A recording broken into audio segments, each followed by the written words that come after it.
bukti surat yang dilampirkan dalam berkas perkara maupun yang diajukan di persidangan, baik oleh penuntut umum maupun penasihat hukum terdakwa. Terbukti terdakwa belum pernah dihukum. Akan tetapi majelis hakim mempunyai penilaian antara lain. Dari sudut pandang aturan hukum atau legal justice, terdakwa tidak hanya melanggar Alkitab yang diyakininya, mengajarkan kasih dan perdamaian antara sesama manusia, tetapi juga melanggar kitab suci Al-Quran yang diyakini umat Islam, dan melanggar putusan bersama Menteri Agama dan Menteri Dalam Negeri nomor 1 tahun 1979 tentang tata cara pelaksanaan penyiaran agama dan bantuan luar negeri kepada lembaga agama di Indonesia. Dari sudut pandang keadilan secara moral atau moral justice, terdakwa telah melakukan perbuatan dalam satu kehendak secara berulang-ulang berupa perkataan-perkataan terdakwa yang bertentangan dengan ajaran Islam dan menodai agama Islam, khususnya Nabi Muhammad SAW dan Tuhan Allah Subhanahu wa taala mulai tanggal 30 Juni 2021, tanggal 11 Agustus 2021, tanggal 14 Agustus 2021, tanggal 17 2021, tanggal 18 Agustus 2021, tanggal 19 Agustus 2021, tanggal 20 Agustus 2020. Selain itu, terdakwa juga telah berniat untuk membagikan atau menyiarkan ajaran ataupun kegiatan doa yang menyimpang dan mengarah pada tindak pidana pada bulan November 2018. Akan tetapi saksi Royke Jasa Roramdi, pihak GBI Lipo Cikarang dapat memberikan nasihat kepada terdakwa. Terdakwa juga memaksakan kehendaknya untuk mengajak orang lain, khususnya umat Islam, untuk meninggalkan agama Islam dengan cara menyiarkan berita atau pemberitaan bohong. Adanya perbuatan terdakwa dalam satu kehendak berulang-ulang tidak hanya menyakiti umat Islam di negara Indonesia, tetapi juga umat Islam di seluruh dunia yang dapat dikatakan sebagai pengguna media sosial. Mengingat sarana YouTube adalah media sosial yang dapat dilihat atau diakses secara cepat oleh para pengguna media sosial. Dari sudut pandang rasa keadilan untuk masyarakat atau social justice, perkataan terdakwa dalam satu kehendak dan berulang-ulang dalam membuat 7 video yang berisi perkataan-perkataan terdakwa yang bertentangan dengan ajaran Islam dan menodai agama Islam, khususnya Nabi Muhammad SAW dan Allah Subhanahu wa taala, menyakiti umat Islam secara luas dan reaksi dari ormas-ormas seperti keberatan-keberatan dari saksi Fuad Fadilah Husain, saksi Faris Afifatullah, saksi M. Ismail Jamaksyari yang tergabung dalam organisasi Barisan Nusantara, saksi Kiai Haji Muhammad Holil Nafis LC MA PhD sebagai Ketua MUI, saksi Kiai Haji Aid Zainuddin MA sebagai Ketua Ormas Nahdlatul Ulama Kabupaten Bogor, saksi Kiai Haji Otong Aminuddin sebagai Ketua MUI Kabupaten Pangandaran, dan saksi Asep Saifuddin sebagai Kepala Desa di Desa Lingus Gede, Kecamatan Cimerak, Kabupaten Pangandaran, Provinsi Jawa Barat. Sehingga majelis hakim berpendapat terhadap derajatnya dipersamakan dengan orang yang pernah dihukum dalam arti sebagai pemberatan, yang membedakan terhadap orang yang pernah dihukum perbuatannya telah diadili, dan terhadap keduanya dapat dihukumkan baik adanya perbarengan atau perbuatan yang diteruskan.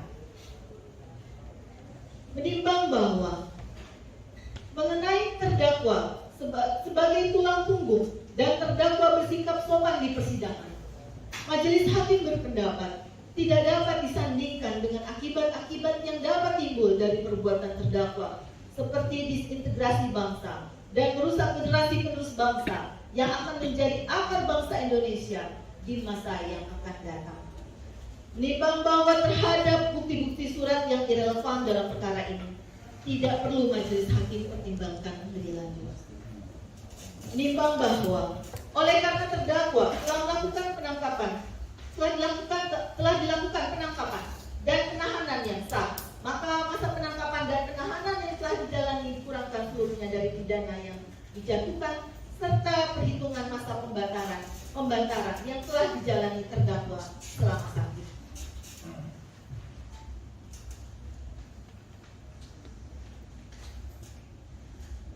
Menimbang bahwa terhadap barang bukti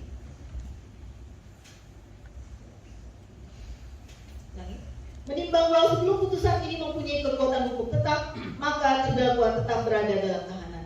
Menimbang bahwa terhadap barang bukti berupa satu buah flash disk 32 GB yang berisi video postingan dan seterusnya,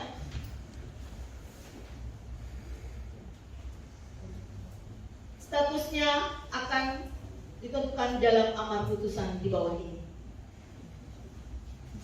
Menimbang bahwa terhadap bukti surat yang diajukan penasihat hukum terdakwa bertanda T1 sampai dengan T182 karena diajukan sebagai fotokopi dari suatu dokumen atau surat yang berkaitan dengan berkas perkara, maka akan ditetapkan tetap terlampir dalam berkas perkara. Menimbang bahwa karena terdakwa dinyatakan bersalah dan dijatuhi pidana, maka kepada terdakwa dibebankan untuk membayar biaya perkara yang besarnya akan ditetapkan dalam amar putusan ini.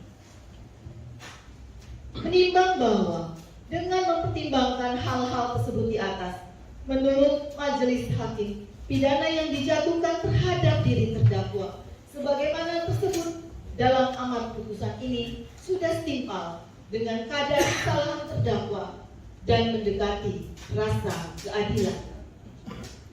Memperhatikan pasal 14 ayat 1 Undang-Undang Republik Indonesia Nomor 1 Tahun 1946 tentang Peraturan Hukum Pidana, junto pasal 64 ayat 1 Kitab Undang-Undang Hukum Pidana, Undang-Undang Nomor 8 Tahun 1981 tentang Hukum Acara Pidana, serta peraturan lain yang bersangkutan dengan perkara ini. Mengadili. 1.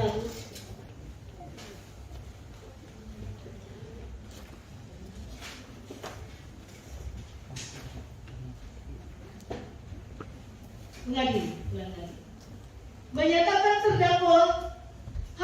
Muhammad Kosman alias Muhammad Kece alias Muhammad Kace alias Muhammad Kosman Cornelius alias Kosman bin Sunet telah terbukti secara sah dan meyakinkan bersalah melakukan tindak pidana dengan menyiarkan berita atau pemberitaan bohong dengan sengaja menerbitkan keonaran di kalangan rakyat, sehingga dengan demikian harus dipandang sebagai suatu perbuatan yang diteruskan sebagaimana dakwaan pertama primer penuntut umum.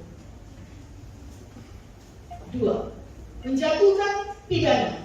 Oleh karena itu, kepada terdakwa dengan pidana penjara selama 10 tahun. Menetapkan pidana yang dijatuhkan dikurangkan dari masa penangkapan dan penahanan yang telah dijalani terdakwa. 4. Menetapkan terdakwa tetap ditahan. 5. Menetapkan barang bukti 1 buah flash disk 32 GB yang berisikan video postingan YouTube akun Muhammad Kece dengan judul Sumber Segala Dusta dan screenshot postingan YouTube akun Muhammad Kece dengan judul Sumber Segala Dusta. 1 bundel print out postingan YouTube akun Muhammad Kece dengan judul Sumber Segala Dusta. 1 buah SIM A H. Muhammad Kosman, 1 buah SIM C H. Muhammad Kosman, 1 buah NPWP atas nama H. Muhammad Kosman, 1 lembar fotokopi kartu keluarga nomor 3216 192303161011, 2 lembar fotokopi paspor dengan nama Kosman dengan nomor paspor A4061245, 1 buah kartu tanda penduduk NIP 3301153006680001 atas nama H. Muhammad Kosman terlampir dalam berkas perkara. satu buah laptop merek Casio warna hitam, satu buah laptop merek HP warna silver, satu buah handphone merek Nokia tipe RM1035, dua buah modem disk WiFi merek Prolink, satu buah recorder merek Sony, satu buah power bank, satu buah kartu ATM NIB nomor kartu 60187 satu buah kartu elektronik komuter lain, satu buah flash disk merek SanDisk 32 GB warna hitam, satu buah flash disk merek SanDisk 64 GB warna hitam, satu buah Blankton Jawa warna coklat kemasan, satu buah peci warna hitam merek Atlas, satu buah akun Google Mail Muhammad KC gmail.com yang diekspor ke dalam flash disk warna merah hitam, satu buah akun channel YouTube atas nama Muhammad KC dengan user login Muhammad KC7@gmail.com dan password Muhammad ganti 12 beserta 7 video yang berjudul sebagai berikut: sumber segala dusta, top pengajaran jin bongkar tidak kuning, Nabi yang membunuh jin bebas dari penyakit hilang akal hadir kemerdekaan Republik Indonesia, kita kuning membingungkan, satu buah flash disk berisi 7 salinan 7 video yang bersumber dari akun channel di Muhammad KC, satu buah handphone merek Samsung Galaxy A52 warna hitam, satu buah handphone merek Realme Y17 warna biru, dikembalikan satu buah SIM card Telkomsel dikembalikan kepada saudara Mansur Febrian, satu buah handphone merek Samsung SMB 310E, satu buah kartu keanggotaan gereja Bethel Indonesia atas nama Muhammad Kosman, dua buah kartu pers hukum kriminal, satu buah handphone merek Nokia RN1035, satu buah handphone merek Nokia tipe RH118, satu buah kartu ATM CIMB Niaga, satu buah kartu CIMB Niaga, satu buah handphone merek Realme tipe RM X3261 dikembalikan kepada terdakwa. Memberikan kepada terdakwa untuk membayar biaya perkara sebesar Rp5.000.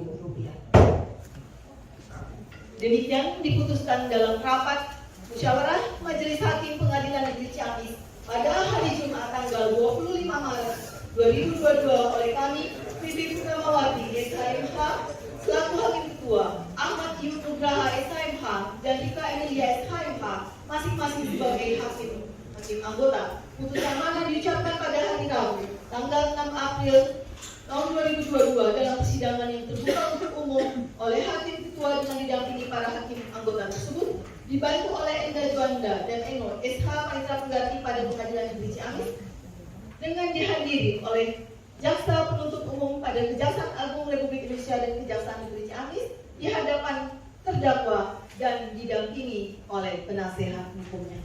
Demikian ya putusan dari Majelis Hakim ya. Terhadap putusan ini saudara terdakwa melalui penasihat hukumnya bisa menerima, pikir-pikir, kalau keberatan silakan mengajukan banding 7 hari ke depan. Takbir!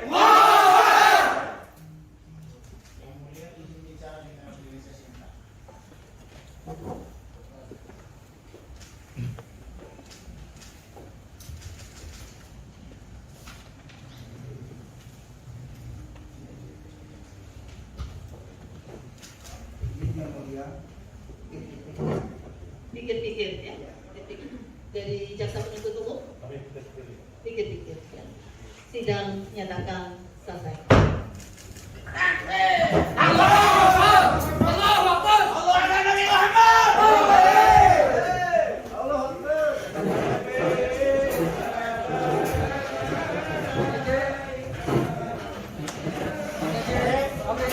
Oke.